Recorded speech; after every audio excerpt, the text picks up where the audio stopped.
Hi friends, വേറിട്ട വിസ്മയങ്ങളിലേക്ക് എല്ലാവർക്കും സ്വാഗതം.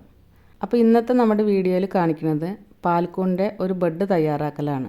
ഇനി അങ്ങോട്ടുള്ള മാസങ്ങളിൽ ജൂൺ വരെ വേനൽക്കാലമാണല്ലോ. അപ്പോൾ ഈ ചൂടുള്ള മാസങ്ങളിൽ ഏറ്റവും അനുയോജ്യം പാൽക്കൂൺ കൃഷി ചെയ്യാനാണ്. 25 ഡിഗ്രി മുതൽ 35 ഡിഗ്രി വരെ ചൂടും 80% ഹ്യൂമിഡിറ്റിയാണ് പാൽക്കൂൺ കൃഷിക്ക് വേണ്ടത്. കൂൺ കൃഷി ഹൈടെക് ഫാമിലാണ് ചെയ്യണമെങ്കിൽ നമുക്ക് ഏത് കാലത്തും അതിന് ചിപ്പിക്കൂണ് വിളവെടുക്കാൻ പറ്റും. അതേസമയം ഇങ്ങനെ സാധാരണ രീതിയിൽ ചെയ്യണവർക്കാണെങ്കിൽ വേനൽക്കാലങ്ങളിൽ പാൽക്കൂൺ കൃഷി ചെയ്യുകയായിരിക്കും നല്ലത്. കാരണം വേനൽക്കാലങ്ങളിൽ നമ്മൾ ചിപ്പിക്കൂണിൻ്റെ ബെഡ് എത്ര നനച്ചു കൊടുത്താലും അതിൽ വരുന്ന മുട്ടുകൾ കരിഞ്ഞു പോവുള്ളൂ. അപ്പോൾ ഇതാണ് പാൽക്കൂണിൻ്റെ വിത്ത്. പാൽക്കൂണിൻ്റെ വിത്തും ചിപ്പിക്കൂണിൻ്റെ വിത്തും കാണാൻ ഒരുപോലെയാണ്. അതുകൊണ്ട് ഇതിൻ്റെ രണ്ടിൻ്റെയും വിത്ത് നമ്മുടെ കയ്യിലുണ്ടെങ്കിൽ മാറിപ്പോവാതിരിക്കാൻ നോക്കണം. അതുപോലെ വിത്ത് വാങ്ങണ സ്ഥലങ്ങളിൽ ഇത് ഏതിൻ്റെ വിത്താണെന്നുള്ളത് മനസ്സിലാക്കിയിട്ട് വേണം ബെഡ് ചെയ്യാൻ. അല്ലെങ്കിൽ ബെഡ് ചെയ്യുമ്പോൾ അറിയില്ല, പിന്നെ കൂണ് വരുമ്പോഴേ അത് മനസ്സിലാവുള്ളൂ. രണ്ട് രീതികളിൽ നമുക്ക് പാൽക്കൂണ് ബെഡ് ചെയ്യാം. ഒന്നാമത്തെ രീതി ഇപ്പം ഞാൻ ഈ ചെയ്യണത് പോലെ ഒരു പാക്കറ്റ് വിത്ത് കൊണ്ട് അതിനെ 3 ഭാഗമായിട്ട് തിരിക്കുക. എന്നിട്ട് 3 ബെഡുകളാണ് നമ്മളതിൽ ചെയ്യണത്. 5 കിലോ കവറിൽ 2 ലെയർ വൈക്കോൽ വെച്ചിട്ടാണ് നമ്മൾ ഈ 3 ബെഡും റെഡിയാക്കി എടുക്കുന്നത്. എന്നിട്ടത് ഇരുട്ടറിയെന്നെടുത്ത് കേസിങ് ചെയ്യണ സമയത്ത് ഇതിൻ്റെ മോൾ ഭാഗം കട്ട് ചെയ്തിട്ട് കേസിങ് മിശ്രിതം നിറച്ച് കൊടുക്കുക ചെയ്യുക. പിന്നെ വേറൊരു രീതി എങ്ങനെയെന്ന് വെച്ചാൽ ഒരു പാക്കറ്റ് വിത്ത് കൊണ്ട് 2 ബെഡുകൾ ചെയ്യണതാണ്. വിത്തിനെ ആദ്യം നമ്മൾ 2ആയിട്ട് ഭാഗിക്കും. എന്നിട്ട് ഇതേപോലെ 5 കിലോൻ്റെ ഒരു കവറിൽ 4 ലെയർ വൈക്കോൽ വെച്ചിട്ട് വിത്ത് അതിലിടും. അങ്ങനെ 2 ബെഡ് ഉണ്ടാക്കും. ഈ ബെഡുകൾ 20 ദിവസം നമ്മൾ ഇരുട്ടറയിൽ വെക്കും. പിന്നീട് അത് കേസിങ്ങിനായിട്ട് എടുക്കുമ്പോൾ ഓരോ ബെഡും നടുക് വെച്ച് മുറുക്കിയാണ് ചെയ്യണത്. നടുക് വെച്ച് മുറിച്ചതിന് ശേഷം കൈകൊണ്ടൊന്ന് നന്നായിട്ട് അമർത്തി കൊടുക്കുക. എന്നിട്ട് അതിൻ്റെ മുകളിലാണ് നമ്മൾ കേസി മിശ്രിതം നിറച്ച് കൊടുക്കുന്നത്. അങ്ങനെ ഒരു പാക്കറ്റ് വിത്ത് കൊണ്ട് നമുക്ക് 4 ബെഡാണ് രണ്ടാമത്തെ രീതിയിൽ ചെയ്യാൻ പറ്റുക. അപ്പോൾ ആ കവറിൻ്റെ അടിയിൽ കുറച്ച് വിത്ത് പരത്തി ഇട്ട് കൊടുത്തു. ഇനി ഇതിൻ്റെ മുകളിലായിട്ട് ഒരു ലെയർ വൈക്കോൽ വെച്ച് കൊടുക്കുകയാണ്. വൈക്കോൽ വെച്ച് കൊടുത്തതിന് ശേഷം ഇനി ഇത് നന്നായിട്ട് അമർത്തി കൊടുക്കണം. അതിനുശേഷം കവറിൻ്റെ സൈഡ് കൂടിയും പിന്നെ കുറച്ച് നടുകിലായിട്ട് വിത്ത് ഇട്ട് കൊടുക്കണം. ആദ്യത്തെ ലെയർ വെച്ച് കൊടുക്കുമ്പോൾ ചിപ്പിക്കൂണിൻ്റെ പോലെ വിത്ത് സൈഡ് കൂടെയാണ് കൂടുതലും ഇട്ട് കൊടുക്കേണ്ടത്, കുറച്ച് നടുകിലും. പിന്നെ ഈ വൈക്കോലിൻ്റെ പ്രത്യേകത എന്താ വെച്ചാൽ ഇതിൽ കൂടുതലും പച്ച നിറത്തിലുള്ള വൈക്കോലാണ് കാണുന്നത്. വൈക്കോലിന് 1 വർഷത്തെ പഴക്കമുണ്ടെങ്കിലും ഇതിൽ പച്ച നിറത്തിലുള്ള വൈക്കോല് കൂടുതലാണ്. ഇതിപ്പോൾ രാത്രി ബെഡ് ചെയ്യണോണ്ട് ക്യാമറയിൽ എത്രത്തോളം കാണുന്നുണ്ട് എന്നറിയില്ല. ഞാൻ ആദ്യം ബെഡ് ചെയ്യുമ്പോൾ ഇങ്ങനെ പച്ചപ്പ് കാണുന്നതൊക്കെ എടുത്തു കളഞ്ഞായിരുന്നു. പക്ഷേ ഇപ്പോൾ 1 വർഷത്തോളം പഴക്കമുള്ളതല്ലേ, ഇങ്ങനെ പച്ച നിറമുള്ള വൈക്കോൽ ഇതിലിട്ടാലും കംപ്ലൈൻ്റ് ഒന്നും വരുന്നില്ല. ശരിക്കും കൂൺ കൃഷിക്ക് നല്ല സ്ട്രോ ഉള്ള വൈക്കോലാണ് തിരഞ്ഞെടുക്കേണ്ടത്. വൈക്കോല് മാത്രം നന്നായിട്ട് കാര്യമില്ലല്ലോ, അതിൻ്റെ കൂടെ വിത്തും പിന്നെ നമ്മൾ ചെയ്യണ രീതികളും കൂടി നന്നായാലാണ് ബെഡിൽ മൈസീരിയൊക്കെ പടന്ന് നല്ല രീതിക്ക് നമുക്ക് വിളവ് കിട്ടുള്ളൂ. അപ്പോൾ നമ്മൾ രണ്ടാമത്തെ ലെയർ കൂടി വെച്ച് കൊടുത്തു. രണ്ടാമത്തെ ലെയർ കൂടി വെച്ചിട്ട് ഇതേപോലെ നന്നായിട്ട് പ്രസ് ചെയ്യുക.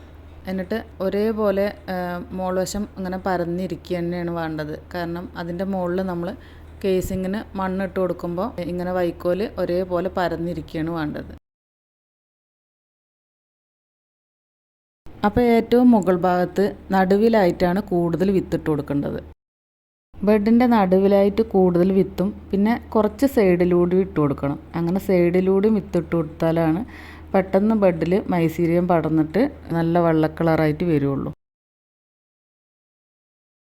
അതിനുശേഷം ബെഡിൻ്റെ മുകളിൽ നന്നായിട്ടൊന്ന് അമർത്തി അതിലത്തെ എയറൊക്കെ കളഞ്ഞ ശേഷം നല്ല ടൈറ്റായിട്ട് റബ്ബർ ബാൻഡ് കൊണ്ട് കെട്ടിക്കൊടുക്കുക.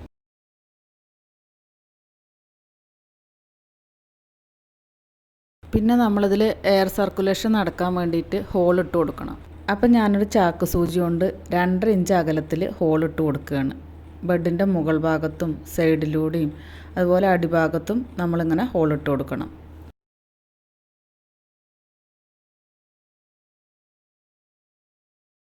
ഇങ്ങനെ ചാക്ക് സൂചി കൊണ്ട് തന്നെ ഹോളിട്ട് കൊടുക്കണമെന്നില്ല, സൂചിപ്പിന്ന് ഉപയോഗിച്ചിട്ടും നമുക്കിങ്ങനെ ഹോളിട്ട് കൊടുക്കാം. അപ്പോൾ നമ്മൾ ഈ ബെഡിൽ ഡേറ്റ് എഴുതുകയാണ്. ഇങ്ങനെ നമ്മൾ ചെയ്യണ എല്ലാ ബെഡിലും ഡേറ്റ് എഴുതാൻ ശ്രദ്ധിക്കണം. കാരണം അങ്ങനെ ഡേറ്റ് എഴുതി കൊടുത്താലാണ് നമുക്ക് 20ാമത്തെ ദിവസം എടുത്തിട്ട് കേസിങ് ചെയ്യാൻ പറ്റുള്ളൂ. പിന്നെ കേസിങ് 20ാമത്തെ ദിവസം തന്നെ ചെയ്യണമെന്നില്ല. നമുക്ക് എന്തെങ്കിലും തിരക്കുകൾ കാരണം കൊണ്ട് അന്ന് കേസിങ് ചെയ്യാൻ പറ്റിയിട്ടില്ലെങ്കിൽ 20ാമത്തെ ദിവസം മുതൽ 30 ദിവസത്തിൻ്റെ ഉള്ളിൽ കേസിങ് ചെയ്താലും മതി. അപ്പോൾ ഇതാണ് ഞാൻ രണ്ടാമത് ഉണ്ടാക്കിയിട്ടുള്ള കൂൺ ഷെഡ്. പാൽക്കൂണിന് വേണ്ടിയിട്ട് ഉണ്ടാക്കിയിട്ടുള്ള ഷെഡാണ്. അപ്പോൾ അതിനോട് ചേർന്നിട്ട് തന്നെ വൈക്കോൽ വെക്കാനുള്ള റൂം കൂടി സെറ്റാക്കി. പാൽക്കൂണിന് അത്യാവശ്യം ചൂട് വേണമല്ലോ. അപ്പോൾ നമ്മൾ മുകളിലും സൈഡിലൊക്കെ ഷീറ്റ് വെച്ചിട്ടാണ് ഈ റൂം ഉണ്ടാക്കിയിരിക്കുന്നത്. അപ്പോൾ ഈ കാണുന്ന ചാക്കുകളിലൊക്കെ നിറച്ച് വെച്ചിരിക്കുന്ന വൈക്കോൽ കഴിഞ്ഞ വർഷത്തെയാണ്. അപ്പോൾ ഈ വർഷം വൈക്കോൽ ഇറക്കാൻ വേണ്ടിയിട്ട് പഴയ വൈക്കോലൊക്കെ ചാക്കുകളിൽ നിറച്ച് വെച്ചിരിക്കുകയാണ്. ഈ ഷെഡിൻ്റെ ഉള്ളിൽ 60 റോള് വൈക്കോൽ വെക്കാൻ പറ്റും. നമ്മൾ വൈക്കോൽ എപ്പോഴും മഴ നനയാത്ത രീതിയിൽ വേണം വയ്ക്കാൻ. കാരണം മഴ നനഞ്ഞ വൈക്കോലൊന്നും കൂൺ കൃഷിക്ക് ഉപയോഗിക്കാൻ പറ്റില്ല. അതുപോലെ എലി കരണ്ടതും എലിമൂത്രമുള്ള വൈക്കോലും കൊണ്ടൊന്നും കൂൺ കൃഷി ചെയ്യാൻ പറ്റില്ല. ഇങ്ങനെ തുറന്നു വെച്ചിരിക്കുന്ന വൈക്കോലിൽ എലികൾ വരാനുള്ള ചാൻസ് കൂടുതലാണ്. അപ്പം നമ്മൾ എലികളെ അതിൽ കാണുകയാണെന്ന് വെച്ചാൽ അപ്പം തന്നെ ഒഴിവാക്കണം. കാരണം നമ്മൾ എത്ര സ്റ്റെറിലൈസ് ചെയ്താലും എലിമൂത്രം അടങ്ങിയിട്ടുള്ള വൈക്കോലിൽ മൈസീലിയം പടരാൻ ബുദ്ധിമുട്ടാണ്. 6 മാസം മുതൽ 1.5 വർഷം വരെ പഴക്കമുള്ള വൈക്കോലാണ് കൂൺ കൃഷിക്ക് ഉപയോഗിക്കുക. ഞാനിപ്പോൾ ഇവിടെ ഇറക്കിയിട്ടുള്ള വൈക്കോൽ ഇപ്രാവശ്യം കൊയ്തിട്ടുള്ളതാണ്. പുതിയ വൈക്കോലായതുകൊണ്ട് അതിൽ കൂടുതലും പച്ച നിറത്തിലുള്ള വൈക്കോലാണ് ഉണ്ടായിരുന്നത്. അപ്പോൾ ഞാനത് 2-3 ദിവസം വെയിലത്തൊക്കെ ഇട്ട് ഉണക്കിയിട്ടാണ് ബെഡുകൾ കെട്ടിത്തുടങ്ങിയത്. ബെഡുകളിൽ എന്തെങ്കിലും കുഴപ്പങ്ങൾ വരുമോ എന്നുള്ളൊരു പേടി ഉണ്ടായിരുന്നു. പക്ഷേ യാതൊരു കംപ്ലൈൻറ്റും ഇല്ലാതെ ബെഡൊക്കെ മൈസീലിയം വ്യാപിച്ചിട്ട് നല്ല വെള്ള കളറായിട്ടുണ്ട്. ഈ കെട്ടിയ ബെഡുകളൊക്കെ 20 ദിവസത്തോളം നമ്മൾ ഇരുട്ടറയിൽ വെക്കും. അതിനുശേഷം മണ്ണും മണലും ചാണകപ്പൊടിയും കുമ്മായവും അങ്ങനെയുള്ള മിശ്രിതങ്ങളൊക്കെ കൃത്യമായ അളവിലെടുത്തിട്ട് ആവി കയറ്റി കേസിങ് നടത്തും. അപ്പോൾ കേസിങ് എങ്ങനെ ചെയ്യുക എന്നുള്ളതും എത്ര അളവിലൊക്കെയാണ് ഈ മിശ്രിതങ്ങൾ എടുക്കുക എന്നൊക്കെ ഉള്ളതിനെ കുറിച്ചുള്ള വിശദമായിട്ടുള്ളൊരു വീഡിയോ ഞാൻ മുമ്പ് ചെയ്തിട്ടുണ്ട്. അതിൻ്റെ ലിങ്ക് ഞാൻ ഡിസ്ക്രിപ്ഷൻ ബോക്സിൽ കൊടുക്കാം. തൃശ്ശൂർ അഗ്രികൾച്ചറൽ യൂണിവേഴ്സിറ്റി മണ്ണുത്തിയിൽ നിന്നാണ് ഞാൻ പാൽക്കൂണിൻ്റെ വിത്തെടുക്കുന്നത്. 3 വർഷത്തോളമായി ഞാൻ അവിടുന്ന് വിത്തെടുക്കാൻ തുടങ്ങിയിട്ട്. ഇതുവരെയും ഒരു കംപ്ലൈൻറ്റും ഉണ്ടായിട്ടില്ല. നല്ല വിത്താണ്. വിത്ത് ആവശ്യമുള്ളവർ 1 മാസം മുമ്പേ അവിടെ വിളിച്ച് ബുക്ക് ചെയ്യണം. ബുക്ക് ചെയ്തതിന് ശേഷം വിത്ത് ആയി കഴിഞ്ഞാൽ പിന്നെ അവർ നമ്മളെ വിളിച്ചോളും. വിത്ത് അവിടുന്ന് വാങ്ങിക്കൊണ്ടതിന് ശേഷം ഒരു 2-3 ആഴ്ച വരെ പുറത്ത് വെച്ചാലും അത് കേടൊന്നും വരില്ല. പക്ഷെ എന്നാലും എത്രയും പെട്ടെന്ന് ബെഡ് ചെയ്യാണ് നല്ലത്. കാരണം കൂടുതൽ ദിവസം ഇരിക്കും തോറും ആ വിത്ത് കേടുവരാനുള്ള ചാൻസ് ഉണ്ട്. കുറേ ഇരിക്കുമ്പോൾ വിത്തുകളൊക്കെ കറുത്ത നിറമായി മാറും. ആദ്യമായിട്ട് പാൽക്കൂൺ കൃഷി ചെയ്യണവർ 1-2 പാക്കറ്റ് വെച്ച് തുടങ്ങുന്നതാണ് നല്ലത്. കാരണം ഒരു പാക്കറ്റ് വിത്ത് കൊണ്ട് തന്നെ നമുക്ക് 3 ബെഡ് ചെയ്ത് നോക്കാമല്ലോ. പിന്നെ ആദ്യമായിട്ട് കേസിംഗ് ഒക്കെ ചെയ്യല്ലേ, അപ്പോൾ അതിൽ സക്സസ് ആവുമോ ഇല്ല എന്നുള്ളതൊക്കെ ഒരു പാക്കറ്റ് വിത്തും കൊണ്ട് ചെയ്യുമ്പോൾ തന്നെ മനസ്സിലാക്കാൻ പറ്റും. അപ്പോൾ ആദ്യമായിട്ട് ബെഡ് ചെയ്യുന്നവർക്ക് ബെഡ് ചെയ്യുമ്പോൾ അതിലിടുന്ന വിത്തൊക്കെ ഉള്ളിൽ പോണൊരു പ്രശ്നം വരും. അതെന്താണ് ഇങ്ങനെ വരുന്നത് വെച്ചാൽ വൈക്കോൽ ഇട്ടതിന് ശേഷം നന്നായിട്ട് അത് പ്രസ് ചെയ്യണം. അതിന് ശേഷം വേണം സൈഡിൽ കൂടെ വിത്തിടാൻ. അല്ലെങ്കിൽ വൈക്കോലിൻ്റെ ഇടയിൽ വരുന്ന എയർ ഗ്യാപ്പിക്കാവും ഈ വിത്തുകളൊക്കെ പോവുക. അപ്പോൾ ഇനി പറയണത് ആദ്യമായിട്ട് ബെഡ് ചെയ്യുന്നവർക്ക് ലെയർ നേരെ ഇരിക്കാൻ വേണ്ടിയിട്ടുള്ളൊരു ടിപ്പാണ്. ആദ്യം നമ്മൾ കയ്യിൽ ഒതുങ്ങണേൻ്റെ അത്ര വൈക്കോൽ കൊണ്ടൊരു റോൾ ഉണ്ടാക്കിയെടുക്കുക. എന്നിട്ടത് കവറിൻ്റെ സൈഡിലേക്കായിട്ട് ഇങ്ങനെ ചേർത്ത് വയ്ക്കുക. ഇനി ഒരു ചെറിയ റോൾ കൂടി ഉണ്ടാക്കണം അതിൻ്റെ ഉള്ളിലേക്ക് ഫിറ്റായിരിക്കാൻ. പിന്നെ എയർ ഗ്യാപ്പൊന്നും വരാതിരിക്കാൻ കൈകൊണ്ട് ഇതുപോലെ നന്നായിട്ട് പ്രസ് ചെയ്തിട്ട് വിത്തിട്ട് കൊടുക്കുക. ഇനി ഇതേപോലെ ഒരു ലെയർ കൂടി വെച്ച് കൊടുക്കണം. പിന്നെ കൂൺ കൃഷിയിൽ പ്രധാനമായി ശ്രദ്ധിക്കേണ്ട ഒരു കാര്യം വെള്ളത്തിൻ്റെ അളവാണ്. 50% ഈർപ്പേ വൈക്കോലിൽ പാടുള്ളൂ. ഞാനിവിടെ വൈക്കോൽ സ്റ്റെറിലൈസ് ചെയ്തതിന് ശേഷം ഡ്രയറിൽ ഇട്ടിട്ടൊന്ന് കറക്കിയെടുക്കുക ചെയ്യുക. അപ്പോൾ വൈക്കോലിൽ ഈർപ്പത്തിൻ്റെ അളവ് കറക്റ്റ് ആയിക്കോളും. വൈക്കോലിൽ വെള്ളത്തിൻ്റെ അളവ് കൂടിക്കഴിഞ്ഞാൽ നമ്മൾ ഇട്ട് കൊടുക്കണ വിത്ത് അളിഞ്ഞു പോവാനും വെള്ളത്തിൻ്റെ അളവ് കുറഞ്ഞാൽ മൈസീലിയം ബെഡിൽ പടരാനും ബുദ്ധിമുട്ടാണ്. സ്റ്റെറിലൈസ് കഴിഞ്ഞു, ഇനി ബെഡ് കെട്ടണം. അപ്പോൾ വൈക്കോലിൽ വെള്ളത്തിൻ്റെ അളവ് എപ്പോഴാണോ കറക്റ്റ് ആവുകയെന്ന് വെച്ചാൽ അപ്പോൾ ബെഡ് കെട്ടിയാൽ മതി. വെള്ളം കൂടുതലാണെങ്കിൽ ഡ്രയറിലിട്ടിട്ടോ അല്ലെങ്കിൽ വൃത്തിയുള്ളൊരു സ്ഥലത്ത് റൂമിലൊരു ഷീറ്റൊക്കെ വിരിച്ചിട്ട് അതിൽ ഡെറ്റോൾ സ്പ്രേ ചെയ്തിട്ട് വൈക്കോൽ പരത്തി വയ്ക്കുക. എന്നിട്ട് ഫാനിട്ട് കൊടുക്കുക. ഫാനിട്ട് ഉണക്കണേ കൊണ്ട് കുഴപ്പമില്ല. അല്ലാതെ വെയിലത്തിട്ട് ഉണക്കാൻ ശ്രമിക്കുമ്പോൾ അതിൽ കണ്ടാമിനേഷൻ വരാനുള്ള സാധ്യത കൂടുതലാണ്. നമ്മളിവിടെ സീസൺ ആകുമ്പോൾ 1 വർഷത്തേക്കുള്ള വൈക്കോൽ മേടിച്ച് വെക്കുക ചെയ്യാറ്. അപ്പോൾ അങ്ങനെ ആ സീസണിൽ മേടിക്കുമ്പോൾ നമുക്ക് നല്ല വില കുറവിൽ കിട്ടും. 160 രൂപ മുതൽ 200 രൂപയുടെ ഉള്ളിൽ നമുക്ക് വൈക്കോൽ കിട്ടും. വാങ്ങിക്കഴിഞ്ഞിട്ട് വൈക്കോൽ പിന്നെ നമ്മൾ സേഫായിട്ട് വെക്കണം. വൈക്കോല് തറയെന്ന് ഒരടി ഉയരത്തിൽ വേണം വയ്ക്കാൻ. അടിയിൽ കമ്പിനെറ്റൊക്കെ വെച്ചിട്ട് ഒന്നൊരു ഉയരത്തിൽ വേണം വയ്ക്കാൻ. മഴക്കാലമാകുമ്പോൾ ഈർപ്പം തട്ടിയിട്ട് അതിൽ ചെതൽ കയറും. അത് ഒഴിവാക്കാൻ വേണ്ടിയിട്ടാണ് കുറച്ച് പൊക്കത്തിൽ നമ്മൾ വൈക്കോല് വെക്കുന്നത്. ഇപ്പോൾ കൂൺ ബെഡ് ചെയ്തവരോ അതുപോലെ കേസിങ് ചെയ്തവരൊക്കെ ഉണ്ടാവുമല്ലോ. നമ്മൾ ഈ ബെഡ് തുറന്നല്ലേ വെക്കുക, അപ്പോൾ കണ്ടാമിനേഷൻ വരാനുള്ള സാധ്യത കൂടുതലാണ്. കേസിങ് ചെയ്യുന്ന സമയത്ത് കുമ്മായം ചേർത്തിട്ടില്ലെങ്കിൽ ഇപ്പോൾ ഇട്ട് കൊടുത്താലും മതി.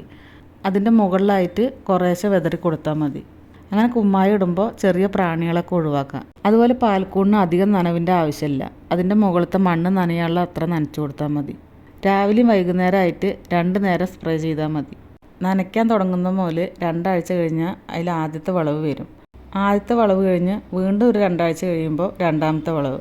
അതിനുശേഷം ബെഡ് കേട് വന്നിട്ടില്ലെങ്കിൽ നമുക്കതിന് 4ാമത്തെ വളവും കിട്ടും. അപ്പോൾ നമ്മൾ ഇരുട്ടറയായിട്ട് വീട്ടിലത്തെ ഒരു റൂമാണ് എടുത്തിട്ടുള്ളത്. അപ്പോൾ ബെഡൊക്കെ തയ്യാറാക്കിയിട്ട് ഈ റൂം ഫുള്ളാക്കി വെച്ചിട്ടുണ്ട്. ഇത് മൈസീലിയം പടർന്നതിൻ്റെ ഇടയിൽ ഒരു ദിവസം വന്നിട്ട് എടുത്ത വീഡിയോ ആണ്. ഇനി ഇതെല്ലാം 20ാമത്തെ ദിവസം എടുത്ത് കേസിങ് ചെയ്യണം. അപ്പോൾ ഞാൻ ഈ 20 ദിവസത്തിൻ്റെ ഉള്ളിലാണ് ഇതിനുള്ള കേസിങ് മിശ്രിതമൊക്കെ റെഡിയാക്കി എടുക്കുന്നത്. ചാണകപ്പൊടിയും മണ്ണിര കമ്പോസ്റ്റൊക്കെ നന്നായി ഉണക്കിയെടുക്കും. 3-4 ദിവസം വെയിലത്തിട്ട് നല്ലോണം ഡ്രൈ ആക്കി എടുക്കും. പിന്നെ ഇതിലത്തെ മണൽ കലർന്നത് എന്ന് പറയുമ്പോൾ അത് എങ്ങനത്തെയാണ് എടുക്കുക എന്നൊക്കെ ഉള്ളത് വിളിച്ച് ചോദിക്കലുണ്ട്. അപ്പോൾ മണൽ കലർന്ന മണ്ണ് എന്ന് പറയുന്നത് സാധാരണ മണ്ണ്, അല്ലാതെ കോറിമണ്ണോ കട്ട പിടിച്ചിരിക്കുന്നതായിട്ടുള്ള മണ്ണല്ല, സാധാരണ മണ്ണ്. അപ്പോൾ ഇത് കണ്ടോ, കഴിഞ്ഞ കൊല്ലം എടുത്തു വെച്ച വീഡിയോ ആണ്. ഇത് ഈ ബെഡിൻ്റെ സൈഡിൽ കൂടെയാണ് ഉണ്ടായിരുന്നത്. ശരിക്കും കേസിങ് കഴിഞ്ഞാൽ മുകൾ വശത്താണ് പാൽക്കൂൺ ഉണ്ടാവുന്നത്. ഇതിപ്പോൾ എന്തുകൊണ്ടാണെന്നറിയില്ല, ഈ സൈഡിൽ കൂടെയാണ് ഇത് മുളച്ചത്. മുള വരുന്നത് കണ്ടപ്പോൾ ഞാനൊരു ബ്ലേഡ് എടുത്തിട്ട് അവിടെ കീറി കൊടുത്തു. പിന്നെ അതിലൂടെയാണ് ഈ കൂണുണ്ടായത്. വിളവെടുത്ത് കഴിഞ്ഞതിന് ശേഷം ഞാനൊരു സെല്ലോ ടാപ്പ് ഉപയോഗിച്ചിട്ട് വീണ്ടും അവിടെ ഒട്ടിച്ചു കൊടുത്തു. ശരിക്കും കേസിങ് ചെയ്ത് കഴിഞ്ഞു വെച്ചാൽ അതിൻ്റെ മുകൾ വശത്ത് കൂടെ തന്നെ വേണം കൂണ് വരാൻ. ഇതിപ്പോൾ എന്താണെന്നറിയില്ല, സൈഡിൽ കൂടെ ചിപ്പിക്കൂണ് വരുന്ന പോലെയാണ് വന്നത്. സൈഡിൽ കൂടെ വന്നു വെച്ചാലും മണ്ണിലുണ്ടാവണ അതേ ഗ്രോത്തോട് കൂടിയിട്ട് തന്നെയാണ് വന്നത്. എനിക്ക് തോന്നുന്നത് നല്ല വിത്തായതുകൊണ്ടായിരിക്കും ഇങ്ങനെ സൈഡിൽ കൂടെ വന്നു വെച്ചാലും നല്ല ഗ്രോത്തിൽ കിട്ടിയത്. പാൽക്കൂണ് നമുക്ക് നിലത്തും വയ്ക്കാം, ഇതുപോലെ ഉറിയിലും തൂക്കിയിടാം. ചിപ്പിക്കൂണിന് മുള വന്ന 3ാമത്തെ ദിവസം വിളവെടുക്കുന്നത് പോലെ പാൽക്കൂണിൽ മുള വന്ന 7ാമത്തെ ദിവസമാണ് വിളവെടുക്കുക. ഉറിയിൽ വെച്ചിരിക്കുന്നതൊക്കെ ഫസ്റ്റ് വളവും പിന്നെ താഴത്ത് വെച്ചിരിക്കുന്നതൊക്കെ സെക്കൻഡ് വളവുമാണ്. ആദ്യത്തെ വളവിൽ കൂണ് നല്ല വലുപ്പത്തിലുണ്ടാവും. വളവ് 2, 3 ആകുമ്പോൾ കൂണിൻ്റെ വലിപ്പം കമ്മിയാവും.